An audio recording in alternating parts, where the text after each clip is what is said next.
name is Ethan Donohoe, and I ride for GT Bikes. I am 15 years old and have lived in Whistler all my life. I'll be taking you through some of my favorite trails and features that I ride on a daily basis. Action! Ethan! Ethan, where are we and what are we looking at here? We're on crabapple hits, and this is the main jump, the whip-off jump. That's what some people know it as. You got any tips for people who've never hit these jumps before who want to try them? I'd say definitely look at them first, for sure. Yeah. Hit them one at a time. This one's the biggest, so definitely hit it when you're comfortable with the first few. Yeah. And make sure there's no wind. Jump trails in Whistler Bike Park. Where do you start? Where do you finish? I'd say you start on, crank it up, move your way up to A-line, and then once you feel good on dirt merchant, these are definitely the next step. Biggest jumps in bike park for sure. Alright, so this is a little alternate line on captain safety, and you just ride down here. It's the run-in, you cut across the rock and then off the drop.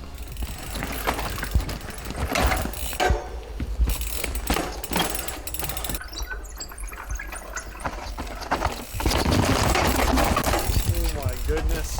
It's too gnarly for old guys like me. The young kids can have that. Yeah, you gotta have your braking control on point. We're on Dirt Merchant Pro line. It's probably my favorite hip on the bike park. Actually, yeah, it's my favorite hip. Yeah.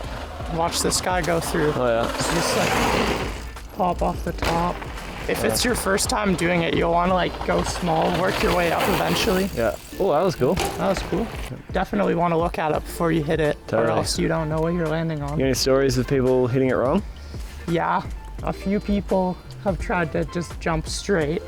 Yeah. And yeah, that's not gonna work. No. Look how steep it is.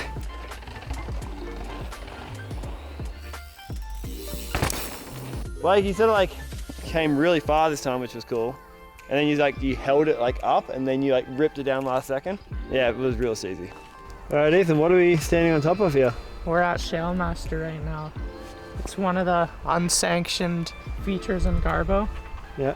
It's pretty gnarly because of that drop off over there. Yeah, it's a big cliff, like yeah, you don't want to fall down there. That's kind of scary to look at. The line here is definitely this left little divot here. Go down there as slow as you can, and then there's a big compression there which you might bottom out on, so you gotta like get ready for that, and then you'll gain some speed out of there. Lots of shale, so probably a pretty good chance you could cut your tire open on this. Oh yeah. It's almost like riding a knife blade. If you crash down here, like you'd want to be wearing long sleeves because it's gonna like cut straight through your skin. You would want pads for that, for sure. Oh yeah, for sure. I've crashed on it before. Yeah? Really? Yeah, I fell into the rope over there. Maybe you shouldn't have been riding it. No, not in that.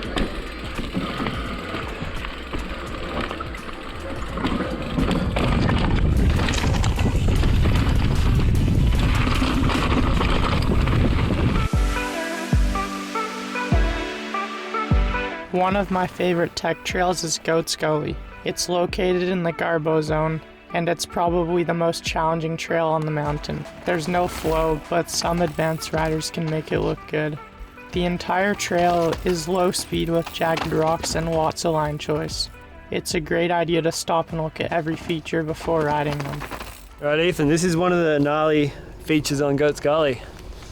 Looks pretty spooky. Do you have to huck off that rock into that chute, or what are you doing? I was thinking like put your front wheel on that rock and then maybe pop off of it so you don't hit your rear triangle, and then just like brake down it as slow as you can.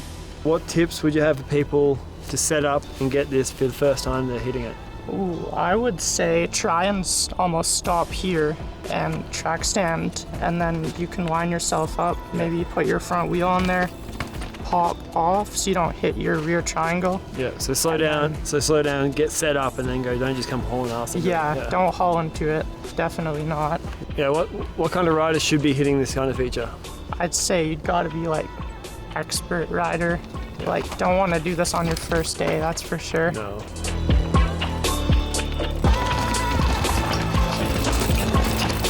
I got a sick photo, so that's cool. Spooky. Yeah, he did really well though. Like, he was strong and confident and nailed it. Yeah, he'd probably see it 100 times and get it perfect every time. My other recommendation is Upper Whistler downhill in the 5th zone. It's a short but fast section of double black trail. It's a true racetrack with lots of speed and flow.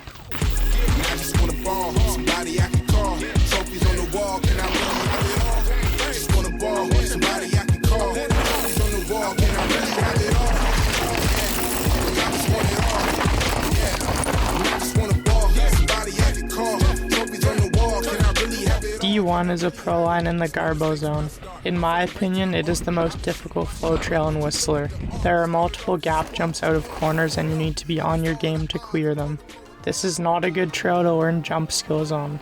Only riders with advanced jump skills should attempt these features.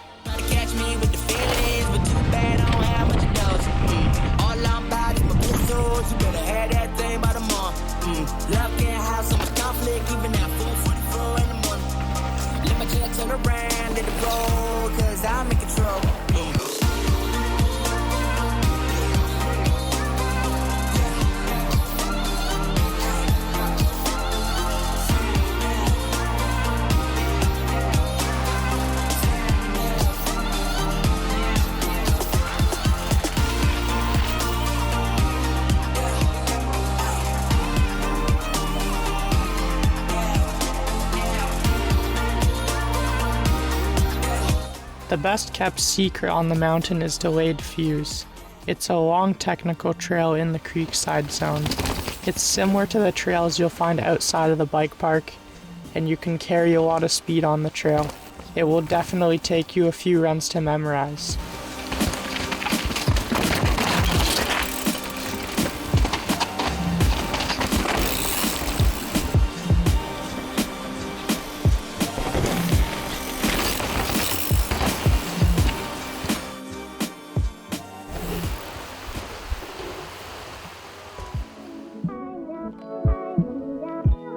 If you still want to ride once the lifts are closed, the dirt jumps are only 2 minutes away from the park.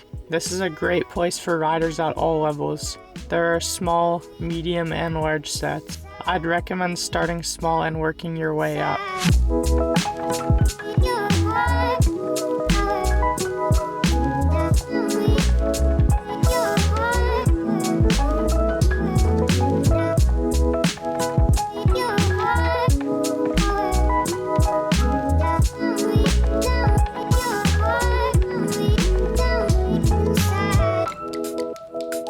That wraps up my guide to Whistler. If you have any questions, drop them in the comments below.